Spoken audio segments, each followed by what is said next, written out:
Bueno, chicos, vamos a estudiar el sistema de lubricación hoy día. El motor es una máquina, ¿no es cierto?, que está girando. Y cuando está girando, eh, las piezas móviles están en constante roce, en constante fricción. Y eso, ya lo vimos en clase, lo que produce es calor. Por lo tanto, lubricación va a ser cualquier cosa que evite o disminuya, mejor dicho, esa fricción. Por ejemplo, si usamos crema, un poquito de crema en las manos, eso va a disminuir, ¿no es cierto?, la fricción entre las dos palmas y eso va a evitar, ¿no es cierto?, que se calienten las manos. Y ya sabemos que si los metales se sobrecalientan, se van a fundir y el motor, por lo tanto, va a fallar. ¿Ya? Entonces, vamos a llamar al lubricante cualquier elemento que nos permita disminuir la fricción entre ambas piezas que están girando. Ahora, las piezas, si yo las miro al microscopio, no son lisas 100%, sino que tienen rugosidades. Y estas rugosidades son las que van trancando el movimiento de las piezas. Y por lo tanto, entonces, lo que hace el aceite es colocarse en estas rugosidades y formar un verdadero colchón para que la pieza pueda deslizarse lo más suave posible. ¿Ya? Eh, Ahora, entonces, una de las cualidades principales que tiene que tener el aceite es la capacidad de adherencia, o sea, que se meta en estas rugosidades y se quede ahí, no se vaya de ahí, ¿ya? Y eso permite, ¿no es cierto?, que pueda deslizarse mejor la pieza. En el caso del motor, el sistema de lubricación parte desde un cárter que contiene el aceite y lo va enfriando y es absorbido cárter es absorbido por una bomba de aceite. Esta bomba de aceite, a diferencia de la bomba de agua, es capaz de absorber, o sea, genera un vacío para chupar el aceite desde el cárter y llevarlo hacia el sistema de lubricación.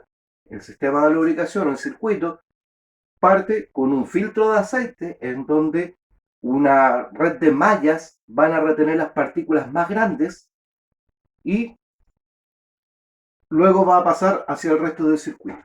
¿Ya? Notas entonces que el filtro de aceite lo único que hace es contener las partículas más grandes.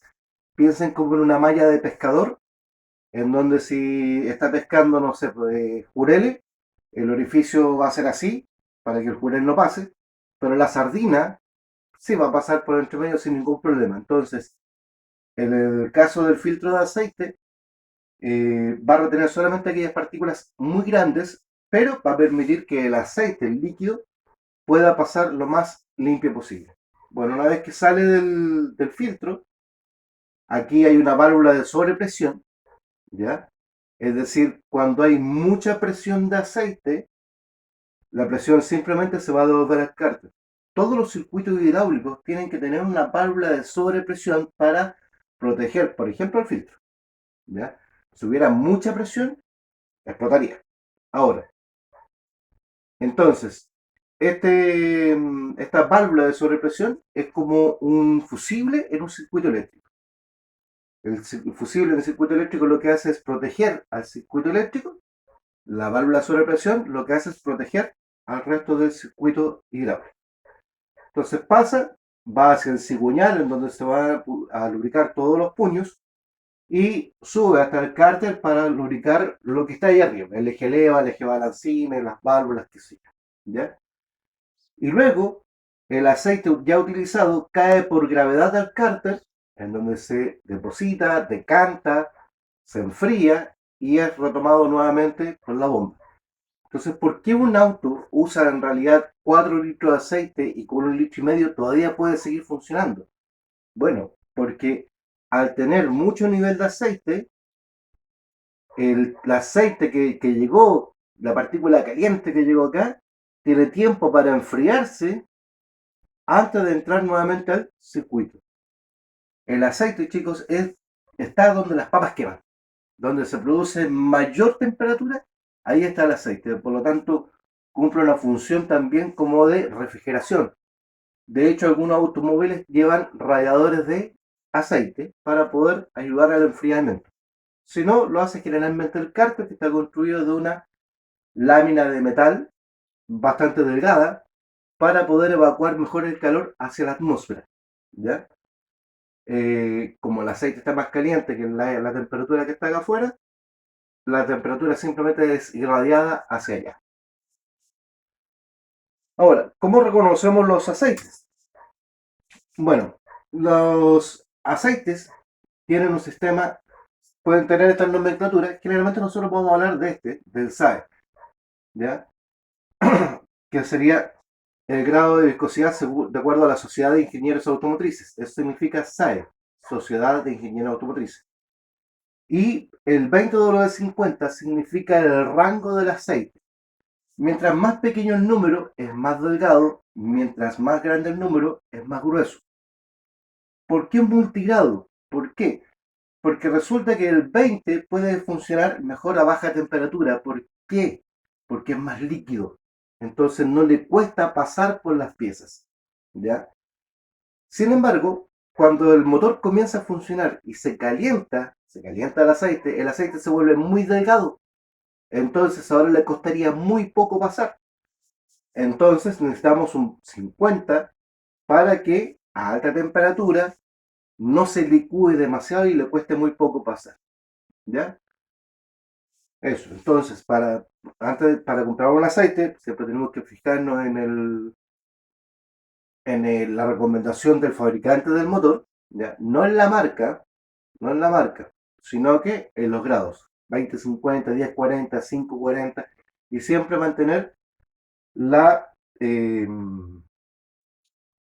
la nomenclatura que nos da el fabricante. Ahora, tipos de aceite. Hay aceites minerales, semisintéticos, sintéticos y sintéticos de hidrocaquión. Vamos viendo uno por uno. El aceite mineral es el más básico de todos, por lo tanto es el más barato y su rendimiento es el menor. Se debe cambiar entre 3.000 a 5.000 kilómetros. Se obtiene de la destilación directa del petróleo y se pueden encontrar algunos elementos detergentes para la limpieza del motor. Es decir, yo al aceite mineral acá le agrego un poquito de aditivo, ¿ya? Como por ejemplo aceites detergentes, para que vayan lavando el motor. ¿Ya? No es malo, se utiliza mucho todavía, solamente que los grados generalmente son de grados grandes. Un 20-50 puede ser un aceite mineral, 20-50, ¿ya? Y lo único que tenemos que cambiarlo constantemente. Sin embargo, los motores más revolucionados, el ajuste entre las piezas es más pequeño. Por lo tanto, eh, necesitamos un aceite que sea más delgado. O sea, ya un 20 no me sirve. Necesito un 15 o un 10. Y por lo tanto, ya entonces empezamos a utilizar aceites semisintéticos. ¿Ya? Eh, Esto quiere decir que va a ser la mitad de mineral, un tanto de aceite sintético y el porcentaje, ¿no es cierto?, de estos aditivos especiales para que sea mejor. Luego tenemos el aceite sintético probablemente tal. Eh, este ya es el que es más reducido el espacio. Necesitamos un aceite, por lo tanto, más delgado. Este puede ser un aceite 5, ¿ya? Y por lo tanto cumple mucho mejor esas funciones de pasar eh, por estos pequeños espacios que nos deja el fabricante, ¿ya? De ahí entonces es que si nosotros, el motor viene con un aceite 5, es decir, el espacio entre las piezas es muy pequeño y necesitamos por lo tanto un aceite muy delgado para que pase por ahí. Si nosotros le ponemos un 20-50, como el 20 es muy grueso, ¿qué es lo que va a pasar? No va a pasar el aceite, ¿ya? Y al no pasar el aceite se produce la fricción, calor, se funden las piezas, ¿ya? Y al revés, en donde tenemos mucha separación y necesitamos el aceite 20, si nosotros le echamos un 5, ¿qué va a pasar? El aceite va a pasar muy fácil. Y al pasar muy fácil, no va a haber presión. Si no hay presión, el aceite no va a subir hasta donde tiene que subir. ¿Ya? Entonces, siempre mantener los grados que nos indica el fabricante. A ver, otro aceite que se utiliza en el auto, ya nos salimos del motor, eh, la caja de cambios. En la caja de cambios no se usa bomba de aceite, no hay un circuito de lubricación, ¿ya? Sino que simplemente tenemos la caja de cambios y los mismos piñones, cuando van girando, toman el aceite y lo van expulsando hacia arriba. Y van mojando todos los dientes, todos los piñones, todos los rodamientos, todo lo que te lleva a la caja de cambios. Entonces la lubricación de la caja de cambios por valvoteo. Ahora, para eso entonces se va a utilizar un aceite que sea espeso, cosa que cuando llegue arriba no baje demasiado rápido, ¿ya? Que se quede ahí en el fondo. Entonces vamos a utilizar una graduación entre 90 y 120 W, ¿ok? Muy grueso para que pueda llegar hasta arriba y que se quede ahí arriba para que los dientes estén siempre lubricados. En otro, la dirección hidráulica, por ejemplo, o las cajas de cambio automáticas utilizan un ATF. ¿Qué significa esto? Que es de una muy baja densidad, un W10, 20, y tiene características especiales para soportar la presión. También no soporta tanto el calor como el otro, ¿ya? Pero soporta mucho más la presión. Y se utiliza la dirección hidráulica y la maquinaria pesada. Cuando una maquinaria levanta un brazo, ¿no es cierto? O levanta la pala, vemos que hay un tubo cromadito saliendo ahí. Bueno, esos tubos son empujados por un líquido hidráulico y eso es el ATF 220, líquidos hidráulicos. Y por último, el líquido de frenos, que también es un aceite, ¿ya? Eh, Utiliza un aceite muy delgado, ¿ya?